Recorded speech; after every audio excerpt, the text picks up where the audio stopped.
mulai.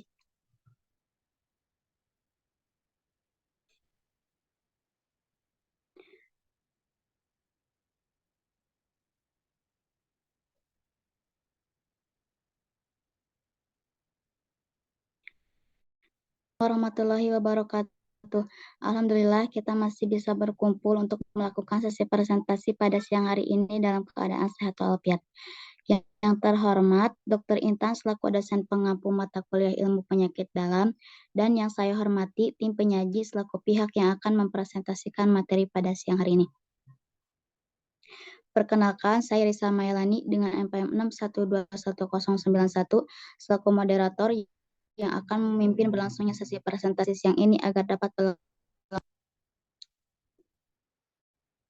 Baik, kita langsung mulai presentasi tentang traktur urinarius. Materi pertama yang akan disampaikan oleh Alipa dengan NPM 6121057. Kepada Alipa, saya persilahkan. Baik, terima kasih kepada Risa. Untuk yang pertama, pengertian traktus urinarius. Traktus urinarius adalah salah satu sistem kemih meliputi organ yang menghasilkan, mengumpulkan, dan menghilangkan urin. Organ-organ sistem kemih terdiri dari ginjal, ureter, kandung kemih, dan uretra. Keempat, fungsi sistem kemih untuk mengatur komposisi kimia darah, menghasilkan banyak zat yang tidak diperlukan dalam tubuh, mengatur keseimbangan cairan dan elektrolit, dan juga volume, lalu menjaga keseimbangan asam basa tubuh menurut Bontarage 2014. Yang dimaksud dengan traktus urinarius adalah salah satu sistem yang memproduksi, mengumpulkan, dan membuang urin yang terdiri dari ginjal, ureter, vesika urinaria, dan uretra. Itu menurut Bontarage 2014. Di sini ada keterangan gambar. Yang pertama ada ureter pelvic junction, pelvic brim, uretrovesikal atau FU junction, vesika urinaria, ureter kiri, pesaus mayor kiri, ginjal kiri, ginjal kanan, ureter kanan, dan ada pesaus mayor kanan.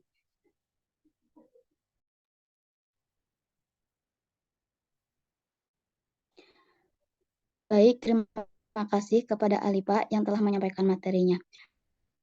Materi selanjutnya akan disampaikan oleh Sipa dengan NPM 6121107. Kepada Sipa, saya persilahkan.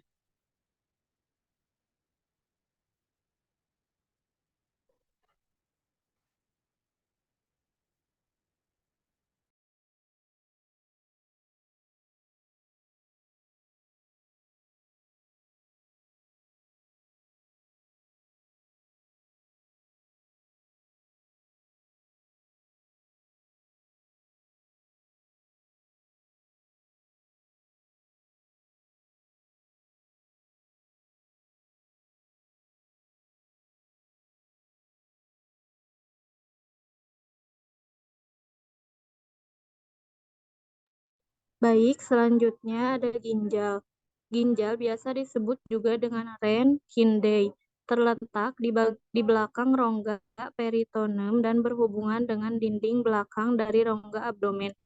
Dibungkus lapisan lemak yang tebal. Ginjal terdiri dari dua buah, yaitu bagian kanan dan bagian kiri. Ginjal kanan lebih rendah dari ginjal kiri. Hal ini karena adanya tekanan dari hati. Letak ginjal setinggi lumbal 1, sedangkan letak dari ginjal kiri setinggi torakal 11 dan 12.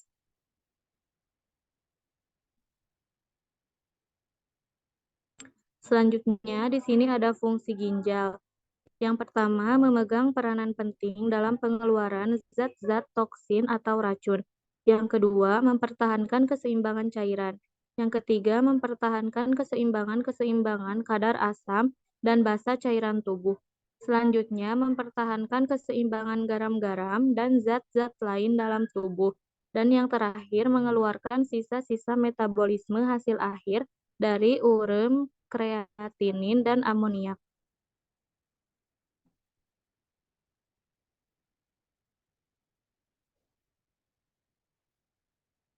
Selanjutnya, yang dimaksud dengan traktus urinarius adalah suatu sistem yang memproduksi, mengumpulkan, dan membuang urin yang terdiri dari ginjal, ureter, vesika urinari, dan ureter.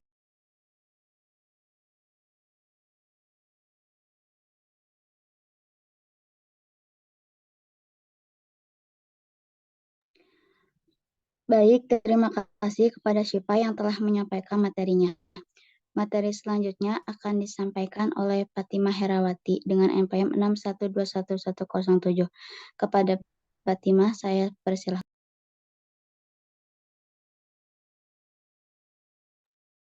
Baik, selanjutnya di sini ada ureter. Ureter adalah bagian lanjutan dari renal pelvis yang panjangnya antara 10 sampai 12 inci atau 25 sampai 30 cm dan diameternya sekitar 1 mm sampai 1 cm. Ureter terdiri atas dinding luar yang fibrus, lapisan tengah yang berotot, dan lapisan mukosa sebelah dalam. Pada ureter terdapat daerah penyempitan anatomis, yaitu yang pertama ureteropelvico-junction, yaitu ureter bagian proksimal mulai dari renal.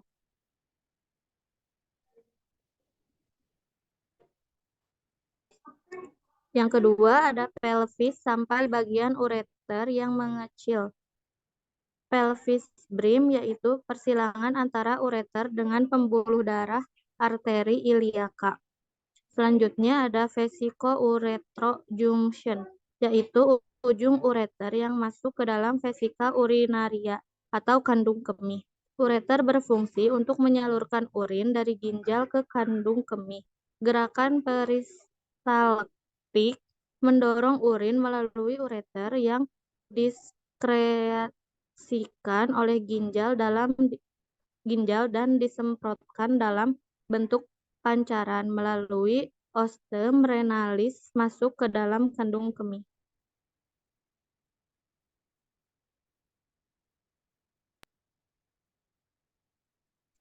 Yang ketiga ada vesika urinari. Vesika urinari sering disebut kandung kemih atau buli-buli yang merupakan tempat untuk menampung urin yang berasal dari ginjal melalui ureter yang selanjutnya diteruskan ke uretra melalui mekanisme Spitzer. Vesika urinari dapat mengembang mengempis seperti balon karet, terletak di belakang simfisis pubis di dalam rongga panggul. Bentuk kandung kemih seperti kerucut yang dikelilingi oleh otot yang kuat, berhubungan dengan ligamentum vesica umbilicalis medium. Materi selanjutnya ada keterangan gambar. Yang ke satu ada uretra.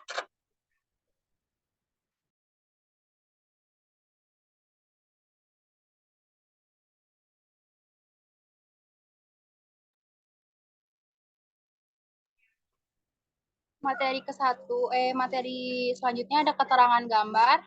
Yang ke satu ada uretra, yang kedua ada peritoneum parietal, yang ketiga ada ureter, yang keempat trigon, yang kelima orifisium uretra externum, yang keenam ada neck vesica urinari, yang ketujuh sphincter uretra interna, yang kedelapan prostat, kesembilan musculus destructor of urinae.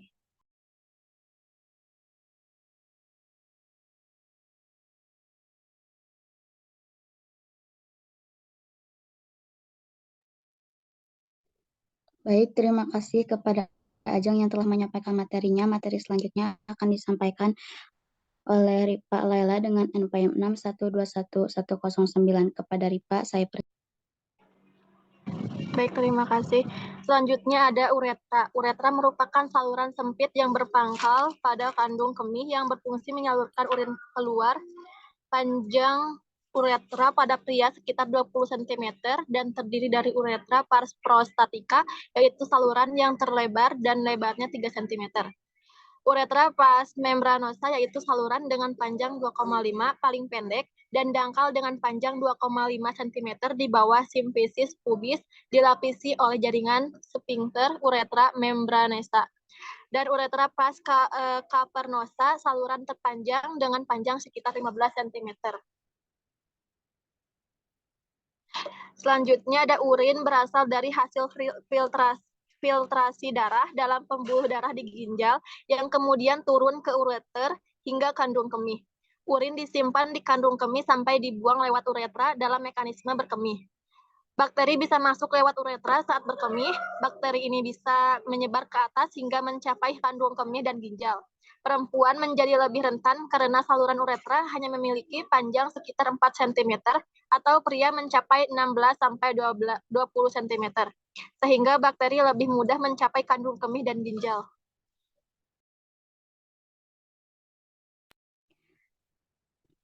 Baik, terima kasih kepada Ripa yang telah menyampaikan materinya. Materi selanjutnya akan disampaikan oleh Salsabila Kolbi dengan NPM 6121087. Kepada Salsabila, saya persilahkan. Baik, terima kasih. Di sini saya akan menjelaskan tentang faktor lain yang menjadi penyebab. Yang pertama ada aktivitas seksual, terutama pada perempuan, frekuensi hubungan seksual ini bisa meningkatkan risiko infeksi.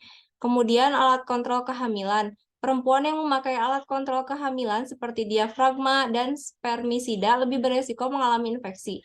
Selanjutnya ada menopause. Setelah menopause, berkurangnya hormon estrogen membuat saluran kemih lebih mudah terinfeksi. Lalu ada kateter. Penggunaan kateter juga bisa menjadi penyebabnya karena mengundang bakteri masuk ke saluran kemih. Selanjutnya, saluran abnormal yaitu saluran kemih yang abnormal sehingga tak bisa berkemih secara wajar juga menjadi faktor infeksi. Masalah imun, ketika kekebalan tubuh berkurang misalnya karena mengidap diabetes, bakteri lebih mudah masuk. Selanjutnya, batu saluran kemih juga dapat menjadi sumber infeksi karena merupakan benda asing yang menjadi tempat berkembangnya bakteri dalam saluran kemih. Gejala infeksi saluran kemih yaitu keinginan kuat dan konstan untuk berkemih sehingga frekuensi berkemih meningkat atau sering disebut anyang-anyangan. Juga ada sensasi terbakar saat berkemih, sering berkemih tapi volumenya sedikit, lalu urin tampak keruh, juga berwarna kemerahan atau coklat, serta bau urin tidak sedap dan menyengat, juga nyeri perut bawah ataupun nyeri pinggang. Terima kasih. Baik, terima kasih kepada Salsabila Kolbi yang telah menyampaikan materinya. Materi selanjutnya akan disampaikan oleh Nurpika dengan NPM 6121096. Kepada Nurpika, saya persilahkan. Baik, terima kasih kepada Risa. Di sini saya akan menjelaskan tentang perubahan anatomis dan fisiologi dalam kehamilan, persalinan, dan nifas. Perubahan anatomis pada vagina dan perineum. Yang pertama itu peningkatan vaskularisasi dan hiperemia pada kulit dan otot perineum dan pulpa. Yang kedua, penipisan jaringan konektif. Yang ketiga, peningkatan vaskularisasi pada vagina yang menyebabkan vagina berwarna ungu atau tanda Kedwick. Yang keempat, yaitu peningkatan ketipisan mukosa vagina, melonggarnya jaringan penghubung, hipertrofi sel otot polos. Perubahan pada tuba Fallopi. Yang pertama yaitu otot pada tuba Fallopi menjadi sedikit hipertrofi. Dan yang kedua, epitel pada mukosa tuba menjadi lebih pipih. Perubahan pada saluran pencernaan. Terjadi relaksasi dari otot polos dan tingginya level progesteron selama kehamilan. Pirosis atau nyeri di ulu hati seperti terbakar adalah umum dan disebabkan oleh refluks dari sekresi asam lambung ke bagian bawah esofagus dan menurunannya peristaltik sphincter, tekanan intraesofagus rendah, dan tekanan intralambung tinggi pada wanita hamil. Frekuensi peristaltik esofagus rendah dengan amplitudo yang rendah. Perubahan traktus urinarius pada masa nifas. Buang air sering sulit selama 24 jam pertama karena mengalami kompresi antara kepala dan tulang pubis selama persalinan. Urin dalam jumlah besar akan dihasilkan dalam waktu 12-36 jam sesudah melahirkan. Setelah plasenta dilahirkan, kadar hormon estrogen yang bersifat menahan air akan mengalami penurunan yang mencolok. Keadaan ini menyebabkan diuresis. Baik, terima kasih kepada Nurpika yang telah menyampaikan materinya. Materi terakhir akan disampaikan oleh Tri Lisdiawati dengan NPM 6121073. Kepada Tri, saya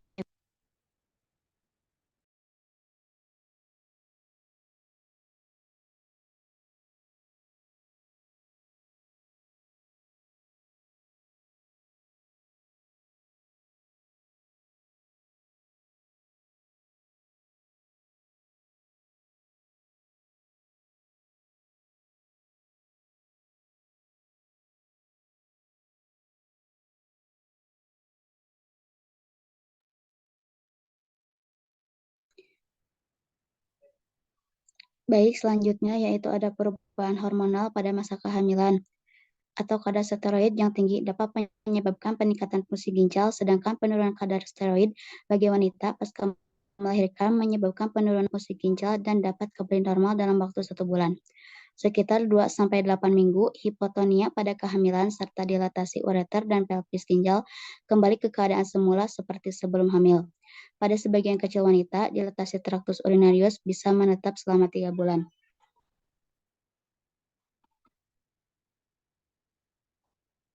Sekian presentasi pada siang hari ini, semoga bisa memberikan manfaat bagi kita semua.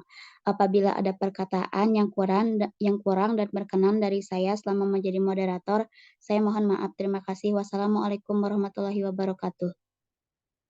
Waalaikumsalam warahmatullahi wabarakatuh.